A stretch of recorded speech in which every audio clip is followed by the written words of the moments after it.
family and I are probably the biggest skeptics in the world, which is why I can't explain what happened that day. I went downstairs and my brother was in the kitchen. I grabbed a water and asked him if he believed in ghosts. He shook his head, but told me a story about something that he thinks may seem paranormal.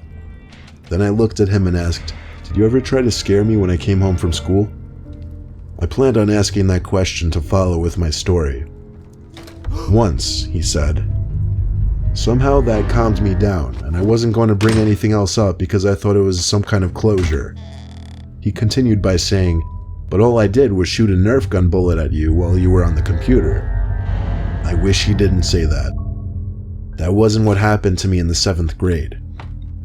I do remember him shooting a Nerf gun at me, but it felt inferior to what I was about to tell him. I continued to speak with him about the story that follows. It happened in middle school when I was in 7th grade and recently started off the new year. I came home that day and went to my bedroom where I sat in my bed and put in earbuds to watch YouTube videos. My mom had called me to tell me that my brother would be gone or would be leaving soon to go to a friend's house. My parents also worked late, which means I would be home alone. I was a very quiet kid when no one was around because I always had this fear that there could be someone in the house with me. If I didn't make much noise, then they couldn't find me, right? Who knew that suspicion could have possibly been true? I paused my YouTube video and headed to the bathroom. My house has a very weird layout. I'll try to explain what the important parts of this story looked like. If you were in my bathroom facing the door, you could step out and take a left, and my brother's room would be to your right at the end of the hallway, which is a short hallway. If you went right, you would reach the stairway that went down and stopped because there was a platform in the middle, and then you would walk in the same direction you came to get lower. The stairway leads to our main entrance of the house. We also have an alarm activated. If any doors or windows are opened, a box will immediately say which door has been used. I was in the bathroom and right about to flush the toilet when I heard a loud thud come from my brother's room. I assumed that he must be about to leave for his friend's house, so I flushed the toilet and got up to wash my hands. There were no more noises. The house felt still, but I felt like I was being listened to. I turned off the sink and walked over to the bathroom door to lock it. Something felt wrong.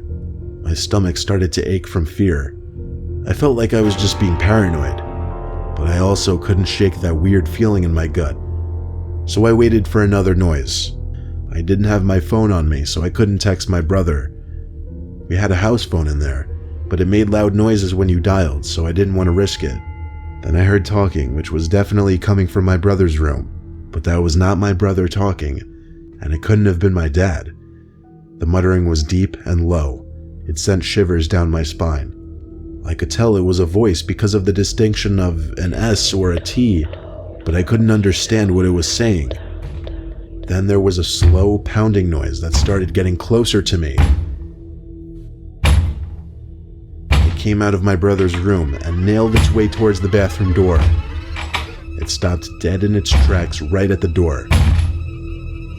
I threw myself away from the door near the window, hoping that if it busted in, I could get a way to leave. I couldn't fight whoever it was since I was a weak 7th grader, so that was out of the question. I covered my mouth to keep from breathing loudly in case they didn't know I was in the bathroom. Then they continued to walk. I could hear them making their way to the stairway, and then it stopped. I heard a loud crashing noise from what I thought was the middle platform of the stairs, and then again at the bottom. Then the muttering stopped, and the loud pounding made its way to the door.